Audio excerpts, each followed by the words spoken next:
Bonsoir. En ce samedi, je reviens sur la chaîne pour vous parler de l'entretien d'embauche. L'entretien d'embauche qui fait peur et beaucoup ne comprennent pas que pour avoir un emploi, c'est une épreuve obligatoire. Parce que très souvent, les professionnels, avant de recruter quelqu'un, ils ont envie de s'assurer qu'ils ont fait un bon choix en recrutant la bonne personne. Avant d'aller à un entretien d'embauche, souvent, il y a une première étape, c'est la sélection. On sélectionne des individus sur la base du CV, de la lettre de motivation, avec peut-être des fois des critères un peu subjectifs.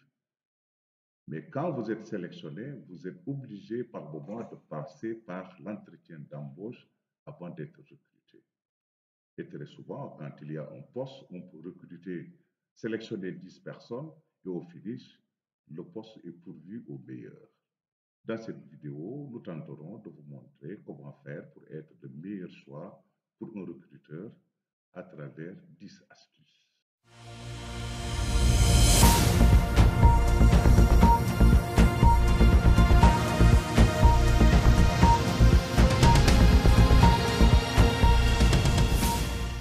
Le premier astuce, c'est la présentation. Je dis souvent en parlant de présentation, il faut se préparer la veille, c'est-à-dire sortir une très belle tenue, une tenue adaptée, une tenue qui n'est pas trop colorée.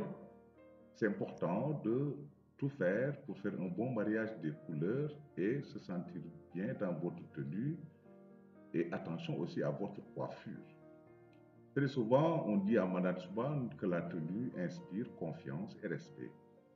Que vous soyez une dame, que vous soyez un monsieur, il faut insister sur la coiffure, la chemise, le costume, la cravate, le pantalon, la ceinture, les chaussures, les chaussettes.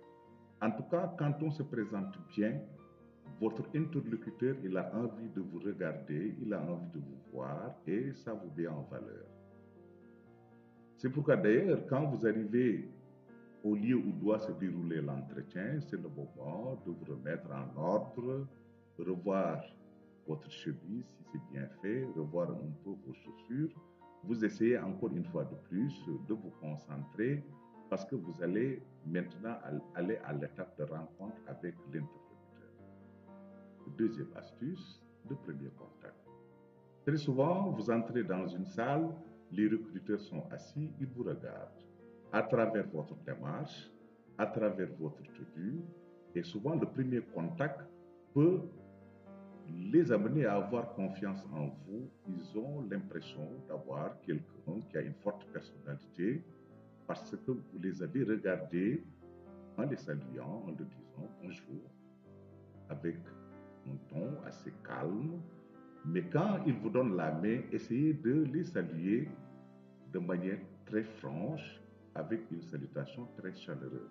Très souvent, quand on rate cette étape de salutation, les gens ont l'impression d'avoir devant eux quelqu'un qui est faible, qui n'a pas une forte personnalité. Donc, le premier contact, il est très important.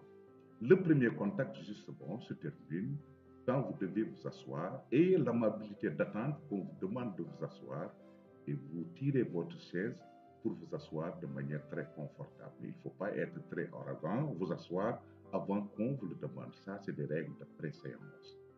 Vous vous asseyez, vous ajustez votre chaise pour être dans une position confortable. Justement, ne pas croiser les bras, ne pas avoir des gestes qui trahissent et qui montrent que vous êtes timide. Et vous ne devez pas aussi avoir les jambes croisées, c'est important. Vous tenez vos jambes tout droit et vous êtes en face de l'interlocuteur. N'oubliez pas que sous la table, il voit vos pieds, ils sont en train de vous scruter.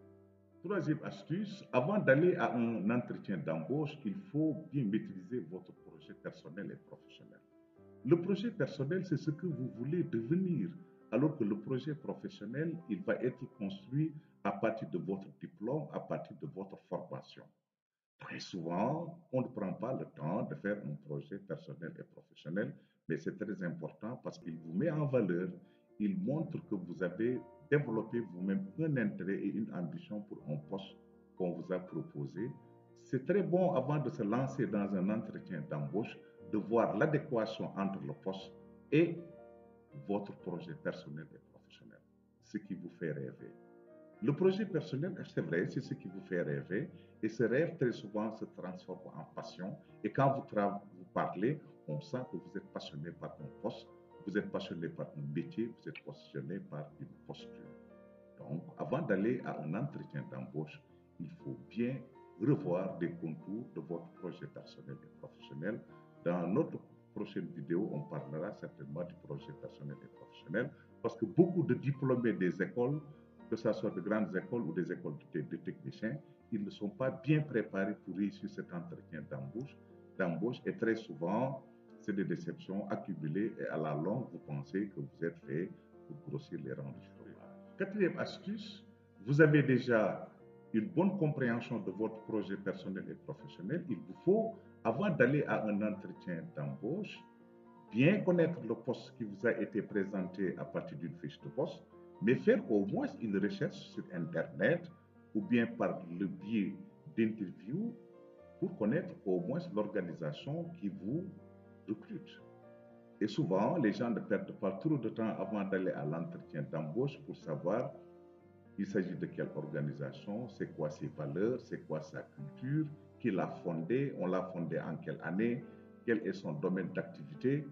Et très souvent, le recruteur, il est séduit quand il sent que vous connaissez l'organisation et ses valeurs et vous connaissez également le poste pour lequel vous êtes motivé pour compétir.